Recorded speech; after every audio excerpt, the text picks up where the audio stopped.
সহ 17 দিন। আলহামদুলিল্লাহ বাচ্চাগুলো দেখেন কত সুন্দর গ্রোথ।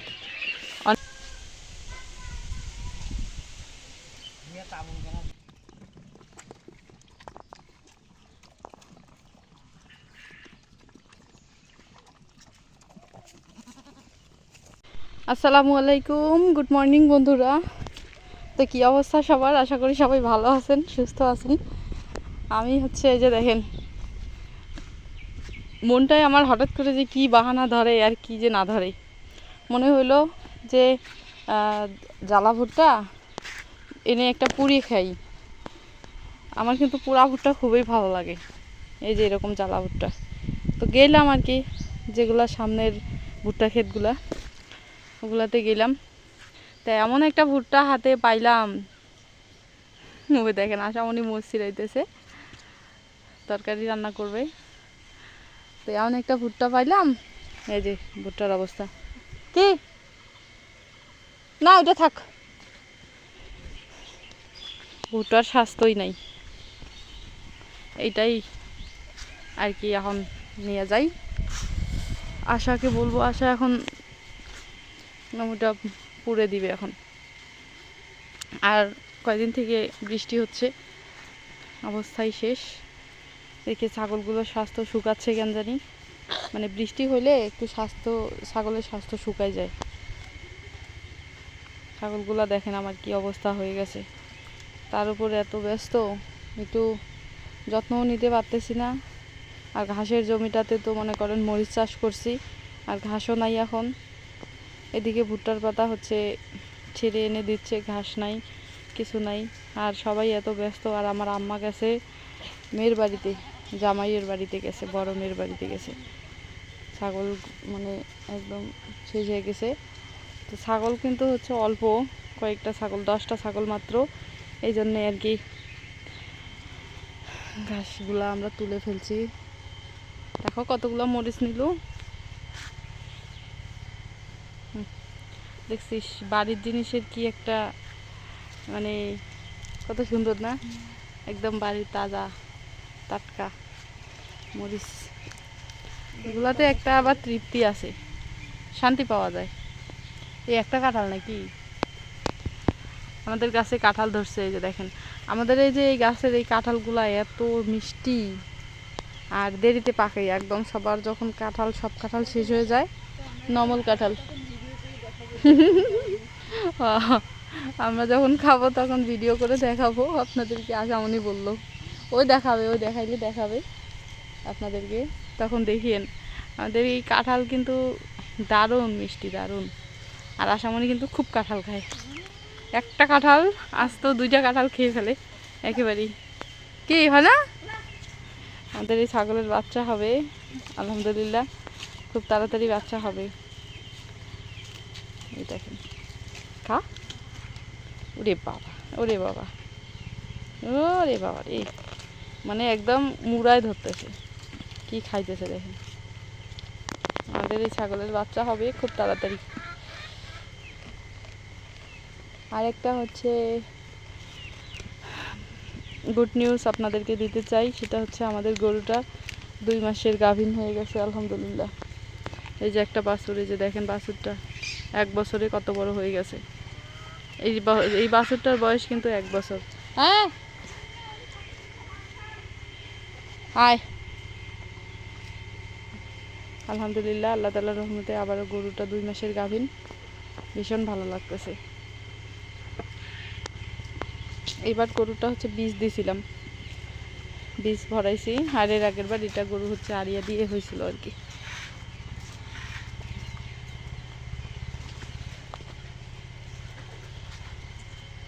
আমার আব্বা পরিষ্কার করতেছে পাখির ঘর।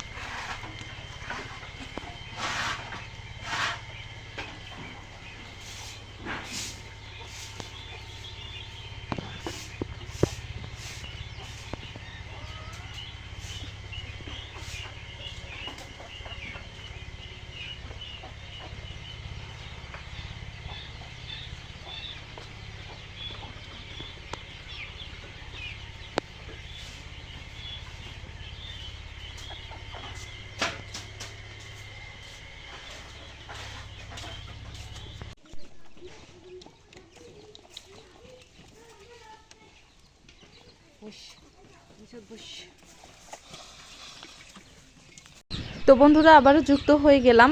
আর এই যে দেখেন এখন হচ্ছে ছাগলগুলোকে দুপুরবেলা পানি দিচ্ছি।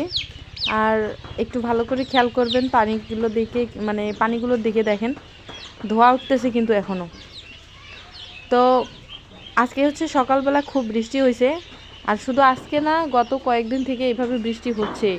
ওয়েদারটার অনেক চেঞ্জ হয়ে গেছে, মানে ঠান্ডা ঠান্ডা ভাব আর কি। তো হচ্ছে বৃষ্টির কারণে ঠান্ডা পড়ে গেছে। আর আমাদের ছাগলগুলো দেখেন স্বাস্থ্য শুকাইছে অনেকটা। আমি কিন্তু তখনও বললাম আপনাদেরকে, পানিগুলো হচ্ছে একটু গরম করে সুন্দর করে একটু ধানের ভুসি এবং লবণ দিয়ে ভাতের মাড় দিয়ে পানিগুলো একটু যত্ন করে খাওয়াচ্ছি। এই যে দেখেন পানি দিয়ে এখনও ধোয়া উঠতেছে কিন্তু। তো এমনিতে ঠান্ডা পড়ছে, আবার যদি হচ্ছে পানিগুলো একটু যত্ন করে খাওয়ানো না যায় তাহলে কিন্তু ছাগলগুলো দুর্বল হয়ে যাবে, অর্থাৎ ঠান্ডা লেগে যাবে। আর একবার যদি ঠান্ডা লেগে যায়, এমনিতেই খাবারের সংকট, মানে খাবার কম, এই জন্য ছাগলগুলো শুকাচ্ছে বা স্বাস্থ্য একটু কমছে। আবার যদি এই মুহূর্তে সর্দি কাশি বা জ্বর আসে বা ঠান্ডা লাগার সমস্যাগুলো হয়, তাহলে কিন্তু ছাগলগুলোর গ্রোথ একেবারেই কমে যাবে। তো কিছুই করার নাই, এইভাবে আর কি। বর্তমান ঘাস খুবই কম। আর কি আর বলবো আপনাদেরকে, মানে এমন একটা মুসিবতে পড়ে গেলাম আমি, যেটা বলার মতো না। এখন হচ্ছে ঘাসগুলো একদম তুলে ফেলাটা আমার উচিত হয় নাই, যদিও হচ্ছে সবাই মিলে ঘাস সংগ্রহ করে খাওয়াই। বাট হচ্ছে কয়েকদিন থেকে, অর্থাৎ গত 3 দিন থেকে আমার আম্মা কিন্তু বাড়িতে নাই। আমার ছোট বোন দুজন, ওরাও একটু সাহায্য করে, ঘাস নিয়ে আসে, ওরাও বাড়িতে নাই। তো 3 জন মানুষ আমাদের বাড়িতে কাজ করার, 3 জন মানুষ কমে গেছে। আর একজন মানুষ চতুর্দিকে সামলাচ্ছে। আমি তো হচ্ছে বাইরে যাইতে পারি না। আর আশামণি বাড়িতে কাজ করতেছে, আমার এদিকে খামার ঘরের কাজ, কত কাজ, অনেক ব্যস্ত। যার কারণে আমার আব্বা একাই হচ্ছে ছাগলগুলো সামলাচ্ছে, প্লাস গরুর জন্য হচ্ছে ঘাস নিয়ে আসতেছে। আরেকটা বড় মহাবিপদে আছি, মানে সমস্যায় আছি। সেটা হচ্ছে যে আমার গরুর, আমরা পোয়াল বলে থাকি, খড় বলে থাকি অনেকেই। তো আমাদের গরুর খড় নেই, শেষ হয়ে গেছে। আর খড় যে কিনবো, কিনে আনার মতো ব্যবস্থা নাই, মানে কিনতে পাওয়া যাচ্ছে না কোথাও। তো খড় কোথাও হচ্ছে কিনতে পাওয়া যাচ্ছে না, যার কারণে এক্সট্রা আরও কাজ, মানে এক্সট্রা আরও প্রবলেমে পড়ে গেছি। এখন গরুর প্লাস ছাগলের দুইটাই হচ্ছে সামলাইতে হচ্ছে। এই জন্যে হচ্ছে ছাগলগুলো একটু কম খাবার পাচ্ছে, যার কারণে ছাগলগুলোর স্বাস্থ্যটা একটু কমে গেছে।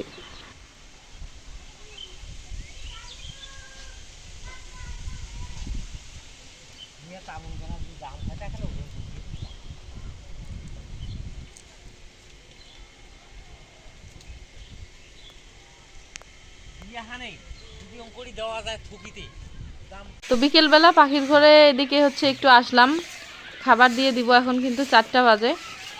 তো এই যে দেখেন বাচ্চাগুলো, এগুলোর বয়স হচ্ছে আজকে সহ 17 দিন। আলহামদুলিল্লাহ বাচ্চাগুলো দেখেন কত সুন্দর গ্রোথ, অনেক বড় হয়ে গেছে 17 দিনে। আর যে জায়গাটা আমি হচ্ছে দিছি ওদের জন্য, জায়গাটা কম হয়ে গেছে দেখেন একদম, মানে আর কি জায়গাটা এখন বাড়াই দিতে হবে।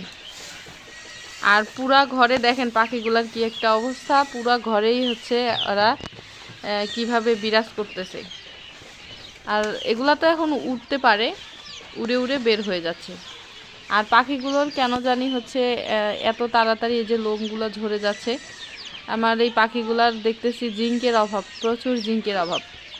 পাখিগুলোকে এখনও হচ্ছে, যদিও মানে জিঙ্কের অভাব বলতে এখনও কিন্তু জিঙ্ক বিভেট খাওয়ানোর বয়স হয় নাই, ওটা নিয়মে ছিল ওদের। হচ্ছে পাখির বয়স যখন 20 থেকে 25তম দিন পর্যন্ত, এই 5 দিন আমি জিঙ্ক বিভেট খাওয়াই।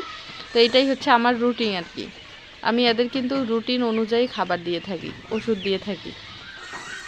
তার আগেই দেখতেছি এই বাচ্চাগুলো যেমন দ্রুত বড় হয়ে গেল, তেমন হচ্ছে দেখেন পিঠের যে লোমগুলা, ওগুলা কেন জানি মানে উঠে যাচ্ছে, নাকি ওরাই ঠুকরা ঠুকরি করে তুলতেছে, ওইটাও বুঝতেছি না।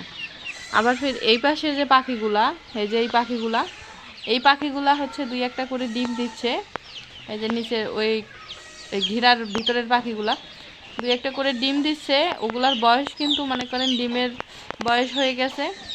তারপরেও কিন্তু একটা পাখিরও মানে পিছনের যে পিঠের যে লোমগুলা, ওগুলো উঠে নাই, ঠিক আছে। ওই লোমগুলো উঠে নাই, দেখেন বড় হয়ে গেছে, ডিম দিচ্ছে, ডিম দেওয়া শুরু করছে, তারপরেও হচ্ছে মানে উঠে নাই। আর এই পাখিগুলা কেন জানি বুঝলাম না, এত তাড়াতাড়ি এই লোমগুলা উঠতেছে। খাবার নাই, খাবার দিয়ে দিব।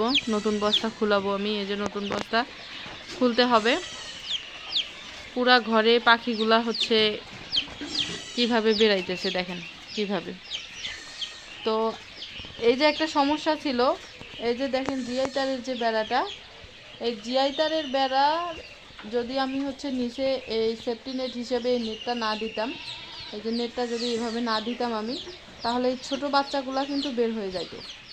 ঠিক আছে, এই যে জিআই তারের যে গ্যাপটা আছে, এই যে দেখেন জিআই তারের গ্যাপটা, এই গ্যাপটা দিয়ে কিন্তু বাচ্চাগুলা খুব সহজেই বাইরে যেতে পারতো, বাট আমি হচ্ছে ওইটা দিয়ে দিছি। আর এই যে উপরে দেখেন, উপরে এইভাবে দিছি, নেটটা দিছি উপরে।